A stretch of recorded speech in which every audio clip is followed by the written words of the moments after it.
काहींकी मोटा हेउछंती भारतीय छुआ। नमस्कार फ्रेंड्स, जय जगन्नाथ। आपण देखुछंती महावीर अपडेट्स A1 मुलिकुन भारतीय छुआंको मोटापा ऊपर आस्तिबा न्यू अपडेट्स रे आपनको स्वागत करूछि। फ्रेंड्स, वीडियोटी बहुत इंटरेस्टिंग, आपण बास शेष पर्यंत देखंतु। आ जदि प्रथम थर पई चैनल को आछंती गोटे सब्सक्राइब करी नोटिफिकेशन बेल टी को मध्ये ऑन कर दियंतु, जहा फल रे आमे जहा भी वीडियो अपलोड करिवो आपनको पाखरे सर्वप्रथम पहुंची परिबो। आसंतु जानिबा काहींकी मोटा हेउछंती भारतीय छुआ।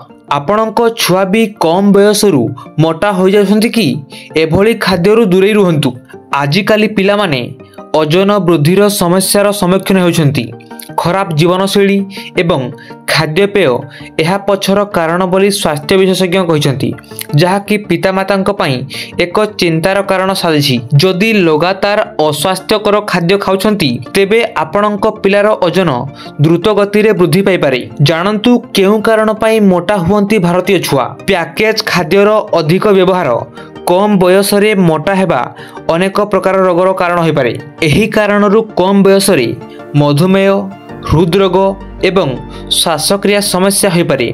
स्वास्थ्य विशेषज्ञ मतरे अत्यधिक पैकेज होइथिबा खाद्य खांती छुआ। अध्ययनरू जणा पड़िछि जे भारत रे पिलामानंक पई पैकेज करा जाइथिबा अनेक खाद्य रे पाश्चात्य देशमानंक तुलना रे अधिक परिमाण रे चीनी थाए, जहा पिलामानंक मध्य रे मोटापार कारण साजी थाए। आजिकाली व्यस्तबहुल जीवनशैली जोगु अनेक पितामाता सेमानंक पिलामानंकु जंक फूड एवं पैकेज खाद्य खुआई देउछंती, जहा फल रे सेमाने संतुलित खाद्य पाई पारु नाहंती एवं पुष्टिकर अभाव जोगु मेदबहुलता वृद्धि पाउछि। कम बयसरू मोटा हेले कोन हुए?